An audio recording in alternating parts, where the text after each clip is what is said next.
अस्सलाम वालेकुम। आज की मेरी ये वीडियो किसी की ज़िंदगी पर बीती एक अलमनाक दास्तान है। वीडियो शुरू होने से पहले मेरे YouTube channel Urdu centre plus को सब्सक्राइब करके बेल नोटिफिकेशन को ऑन कर दें ताकि आपको मिलती रहें तमाम चैनल अपडेट्स। आप मेरी वीडियोस को ज़्यादा से ज़्यादा शेयर कर सकते हैं। अब आप मुझे ट्विटर, फेसबुक और इंस्टाग्राम पे भी फॉलो कर सकते हैं। मैं जैसे ही घर में दाखिल हुआ, कुछ पता चला पुत्र? अम्मा ने बेताबी से पूछा। मेरे चेहरे पर फैली थकावट और नाकामी की दास्तान देखकर बोली, सारी रात मुसल्ले पर बैठी दुआ करती रही हूँ, सोना रब खैर करे। कुछ समझ नहीं आती क्या हो गया है, क्या करूँ मैं। बस अम्मा आप दुआ करें। मैं अम्मा को जवाब देते हुए कमरे में आ गया। कल दोपहर से शाम से फजर तक की मुसलसल कोशिश बेसूद रही। परेशानी, थकावट और बेआरामी से बुरा हाल था।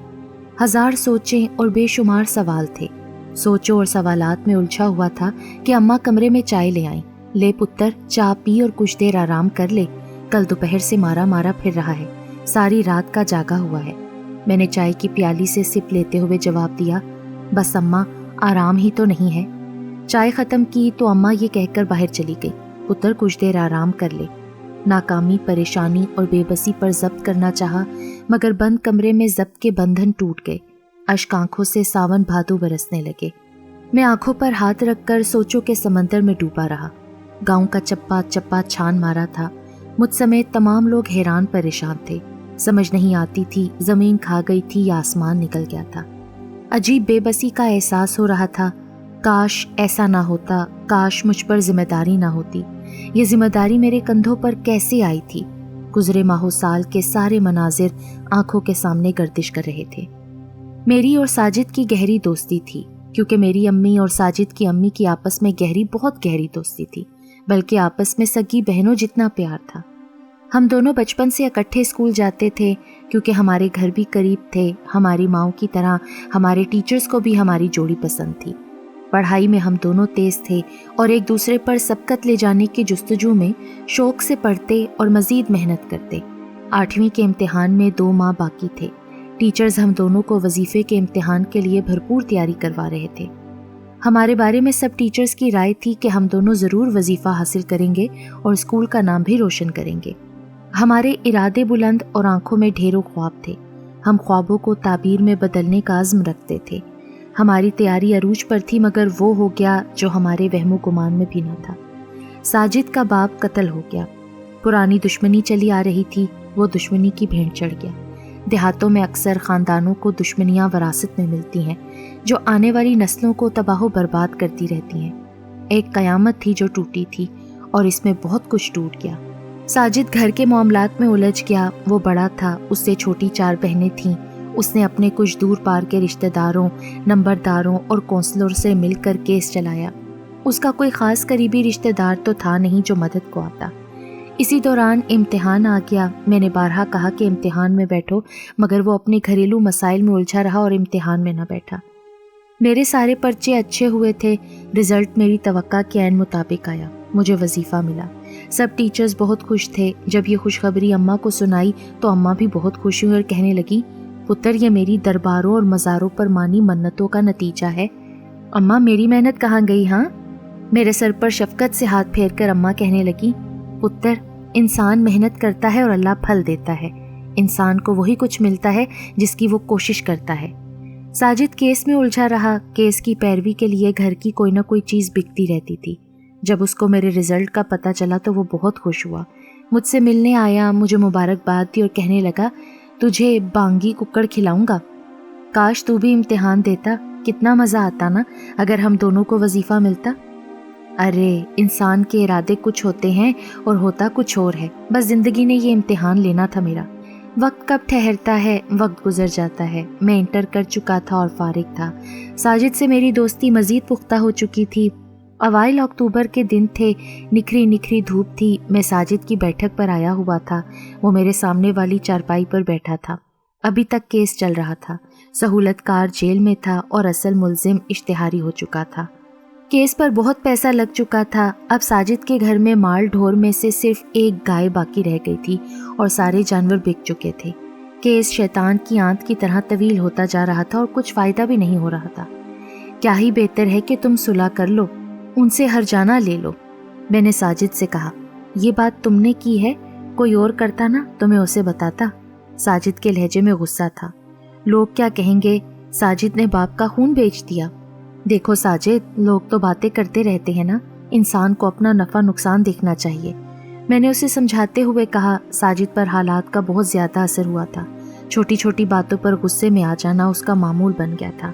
ساجد کی اماں، جسے میں خالہ کہتا تھا، وہ مجھے اکثر کہتی رہتی تھی کہ اس کا خیال رکھا کرو، کہیں غصے میں نقصان نہ کر بیٹھے۔ مجھے خود بھی اس بات کا خدشہ رہتا تھا۔ بندوق اور پستول تو اس کے پاس تھا، کہیں وہ انتقام کی آگ میں نہ جل جائے۔ ساجد کی ماں کو بھی یہ وہم لگا رہتا تھا۔ عصر ڈھل کر شام میں تبدیل ہو رہی تھی، مجھے زور کی بھوک لگی ہوئی تھی۔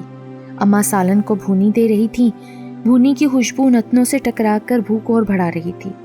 حیاتہ بہن، خیر نہ لائی ہے نا؟ اماں نے ساجد کی ماں سے پوچھا۔ بہن، نیاز پکائی تھی، گڑ والے چاول دینے آئی ہوں۔ خالہ حیاتہ جواب دیتے ہوئے چارپائی پر میرے سرہانے بیٹھ گئی۔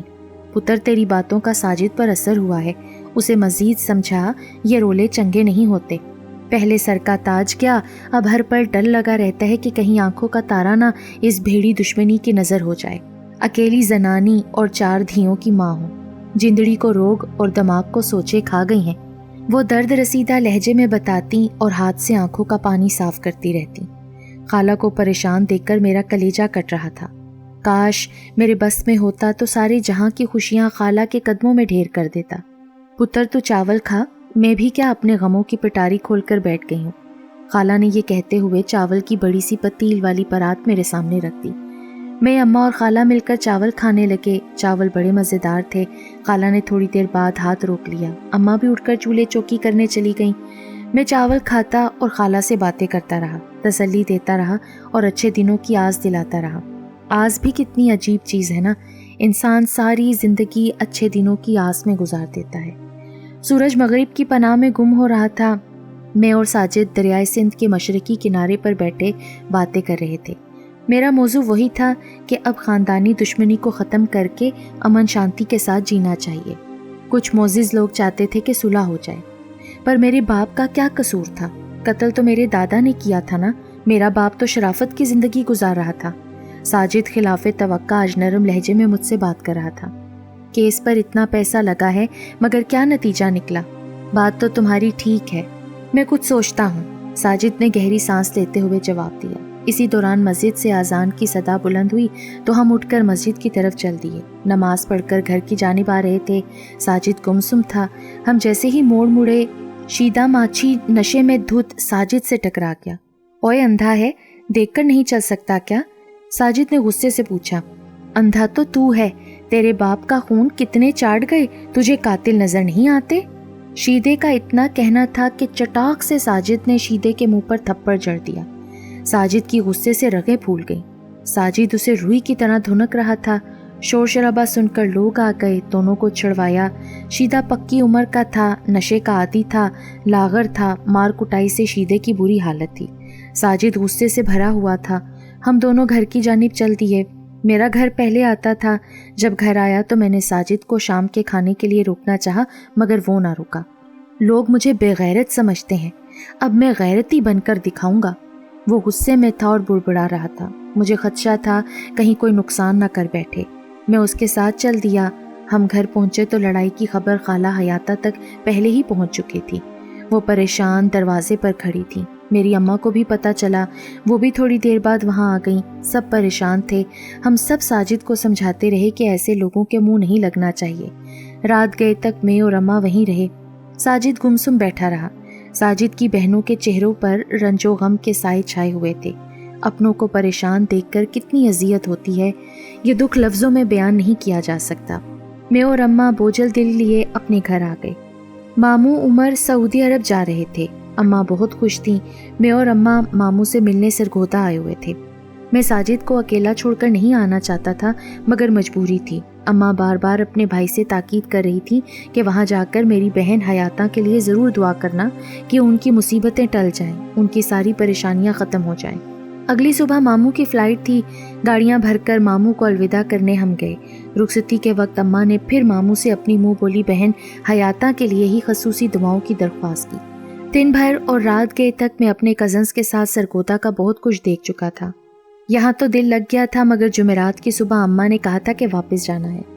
जुमेरात की शाम अम्मा ने बलोट शरीफ शाह ईसा के दरबार पर जाना था। अम्मा ने मन्नत मानी हुई थी, इसीलिए अम्मा किसी तौर भी रुकने को तैयार ना थी, इसलिए वापस आ गए।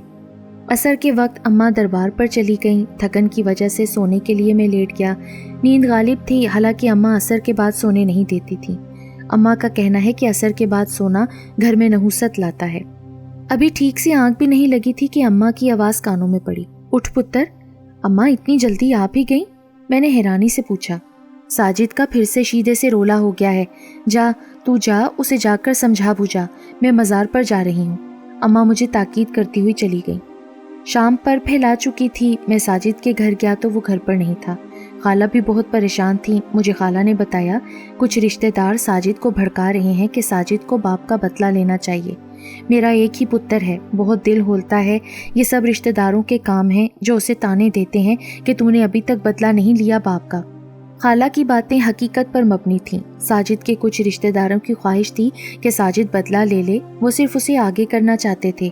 ये भी एक अलमिया है, ख़ानदानी दुश्मनियों को लोग ख़त्म करवाने में किरदार अदा नहीं करते जितना उनको आगे बढ़ाने में पेश होते हैं। खाला बहुत बेचैन और बेकरार थी। साजिद अभी तक घर नहीं लौटा था। मैं खाला को तसल्ली देता घर लौट आया। इंसान लाख कोशिश कर ले मगर होनी को कोई नहीं रोक सकता। मेरी मिन्नतें, तरले और कोशिशें बेकार हो गईं। साजिद लोगों और रिश्तेदारों के तंज और सवाल करती आंखों से तंग आकर वही कर बैठा जिसका खाला हयाता को खदशा था। खाला हयाता के घर कोहराम मचा हुआ था। साजिद बाप का बदला लेकर फरार हो गया था। थाने में उसके खिलाफ FIR कराई जा चुकी थी। पुलिस खाला हयाता के घर चक्कर लगा रही थी। 4 दिन गुजर चुके थे। साजिद का कुछ पता नहीं था कि वो कहाँ चला गया है। कत्ल के बाद कुछ लोगों ने उसे दरियाए सिंध के कच्चे कालू तलोकर की तरफ जाते देखा था। खाला पुलिस के रोज़ रोज़ के चक्करों से तंग थी। पुलिस दबाव बढ़ा रही थी कि साजिद को पेश किया जाए। इतवार की सुबह पता चला कि पुलिस ने खाला हयाता के घर छापा मारा। साजिद तो नहीं मिला। पुलिस खाला हयाता को उठाकर ले गई। बहुत परेशानी हुई। अम्मा उनके घर गईं, वापस आई तो साजिद की 4 बहनों को साथ ले आईं। वो सब साजिद से छोटी थीं। रो रो कर उनका बुरा हाल था। मैं और अम्मा उनको तसल्ली और हौसला देते रहे। गम बड़ा था, तसल्ली और हौसले के लिए लफ्ज़ छोटे थे। अम्मा उनको हौसला देते देते रो पड़ती थीं तो मुझे अम्मा को चुप करवाना पड़ता था। अगले दिन दोपहर के वक्त पता चला खाला थाने से आ गई हैं। जाने कैसे साजिद तक खबर पहुंची थी। वो खुद थाने जाकर पेश हो गया था तो थानेदार ने खाला हयाता को रिहा कर दिया था। जब ये खबर हमारे घर पहुंची तो मैं और अम्मा दौड़कर खाला के घर पहुंचे। थोड़ी देर बाद साजिद की बहनें भी आ गईं। अम्मा वहाँ रुक गईं। मैं नंबरदार के घर चला आया। नंबरदार के बेटे के साथ मेरी अच्छी खासी सलाम दुआ थी। नंबरदार तो घर पर नहीं था। मैंने नंबरदार के बेटे से कहा कि थाने चलना है, साजिद से मिलना है। उसने मुझे बहुत समझाया कि इस मौके पर थाने जाना ठीक नहीं। मैं इसरार करता रहा। फिर आखिर उसने कहा आज तो मैं मसरूफ़ हूँ, कल साथ चलूँगा। मैं समझ गया कि वो मुझे टाल रहा है। वो मेरे साथ नहीं आना चाहता था। अगली सुबह मैं काउंसलर को साथ लेकर थाने चला गया। काउंसलर ने मुंशी से बात की। उसने 1000 रुपये लेकर मुझे साजिद से मिलने दिया। काउंसलर मुंशी के कमरे में चला गया। सिपाही मुझे वहाँ ले गया जहाँ साजिद कमरे में बंधा था। मैंने सिपाही की मिन्नत की कि मुझे साजिद के कमरे में जाने दे। उसने मज़ीद 500 लेकर मुझे अंदर जाने दिया। क्यों किया आखिर तूने ऐसा साजिद? तुम तो घर के मुहाफिज थे, बड़े थे। अब खाला का आसरा कौन है? अब तो वो बेयारो मददगार है ना। तुम्हारी बहनों का क्या होगा? बड़ा हूँ तो फ़र्ज़ चुकाया है ना। अगर कत्ल का बदला लेना फ़र्ज़ था तो माँ और बहनों का आसरा बनना भी फ़र्ज़ था ना। पर मैं क्या करता? लोगों की बातें, अपनों के ताने, इंतकाम की आग मुझे जलाती थी। मुझे हालात इस नहज पर ले आए कि अब मेरे पास इसके सिवा कोई चारा न था। तुम मेरे दोस्त हो, मेरा आसरा हो। तुम मेरा फ़ायदा सोचते थे मगर मेरे मुकद्दर में घाटे थे। मेरी माँ और बहनों का ख्याल रखना अब ये तुम्हारी जिम्मेदारी है। वो भीगे भीगे लहजे में ये जिम्मेदारी मुझे सौंप रहा था। ओए बलूंगड़, अब निकल भी आ या तुझे भी इसके साथ बंद कर दूं। सिपाही की आवाज़ कानों से टकराई। आखिरी बार मैंने साजिद को गले लगाया। फिर पता नहीं इस तरह गले लगाना जाने कब नसीब होगा। ये सोचकर ही रूह कांप उठी। मैं जिम्मेदारी का बोझ अपने नातवा कंधों पर लिए घर लौट आया। अम्मा और मैंने पूरी कोशिश की थी ये जिम्मेदारी निभाने की। सब कुछ ठीक चल रहा था कि ये अफ्ताह दान पड़ी। सुकून, चैन गारत हो गया। कल स्कूल से वापस सरवत घर नहीं पहुंची थी। पूरा गांव छान मारा, सब लोग हैरान परेशान थे। गांव में खौफो हरास फैला हुआ था। कल दोपहर से रात और रात से सुबह तक तलाशा, मगर हर कोशिश नाकाम गई। मैं अब कमरे में लेटा हालातों वाक़यात पर गौर कर रहा था। काश साजिद जेल में ना होता। इतने में कामू मोची का बेटा मुझे बुलाने आ गया। वो छोटा सा गोल मटोल सा बच्चा था। साउंटर भाई जल्दी आओ। गांव के अक्सर लोग मुझे सावन के बजाय साउंटर कहते थे। सरकंडों से सरवत मिल गई है, सब लोग उधर जमा हैं। मैं कांपते दिल के साथ चल पड़ा। वो मेरे आगे आगे दौड़ रहा था। गांव के शुमाल की तरफ वसी और रीज रकबे पर सरकंडे थे।